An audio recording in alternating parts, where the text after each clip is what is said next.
Bonjour, connaissez-vous l'agroforesterie? Cette pratique associe sur les mêmes parcelles plantation d'arbres et agriculture.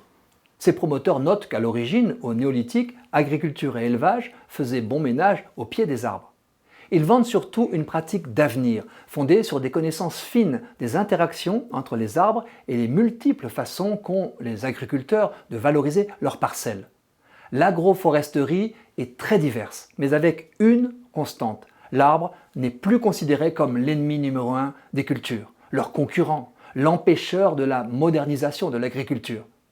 Il faut reconnaître que dans nos contrées, depuis les années 50, on a abusé de l'arrachage des arbres pour donner le plus d'espace possible aux cultures et à l'élevage et faciliter leur mécanisation, avec l'idée que l'arbre prenait de la place, consommait inutilement de l'eau et imposait une ombre préjudiciable au rendement.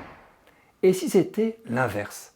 Certains soulignent que le réchauffement climatique incite au contraire à multiplier les zones ombragées, au profit du bien-être des bêtes et de la terre. L'arbre lutte contre la sécheresse en retenant l'eau qu'il purifie par ailleurs. Dans les zones arborées, la terre s'érode moins, s'appauvrit et se dessèche moins, et les cultures en tirent profit. L'impact positif d'un reboisement agricole sur la biodiversité n'est pas à démontrer. Ce qui est davantage débattu, c'est l'impact de ce retour des animaux. Si ce sont des ravageurs des cultures, les paysans tiquent. Mais si ce sont les prédateurs de ces ravageurs, ils sont bienvenus. J'ai évoqué la diversité des formes d'agroforesterie.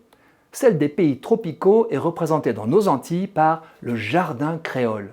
Il ressemble à une forêt naturelle par la diversité des essences et leur étagement. Mais ces plantes, qu'elles soient rampantes, grimpantes, arbustives ou de grands arbres, sont comestibles.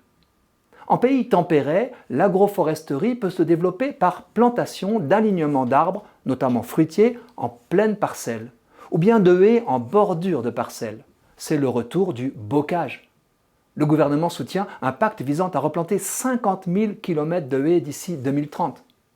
Un éleveur peut aussi recréer un verger pâturé avec plantation de fruitiers parsemant une prairie. Même des vignerons tentent l'expérience. Certes, des investissements et de la patience sont nécessaires et le revenu des agriculteurs doit à terme s'en trouver augmenté et diversifié. Un grand noyer offre à l'abattage un revenu conséquent. Toutefois, les spécialistes s'accordent sur la nécessité pour les agriculteurs de se faire conseiller pour tout projet agroforestier. Le bénéfice global avancé pour favoriser la plantation d'arbres dans les parcelles agricoles, c'est surtout leur capacité à stocker du carbone. La revue Nature Climate Change vient de publier une évaluation du potentiel de réduction planétaire des émissions de gaz à effet de serre que permettrait cette pratique d'agroécologie. Avec 310 millions de tonnes par an, il serait supérieur à celui de la reforestation. Autrement dit, le monde agricole recèle d'immenses potentialités en matière de plantation d'arbres. Ce potentiel de l'agroforesterie comme solution climatique naturelle, parmi d'autres, est une bonne nouvelle.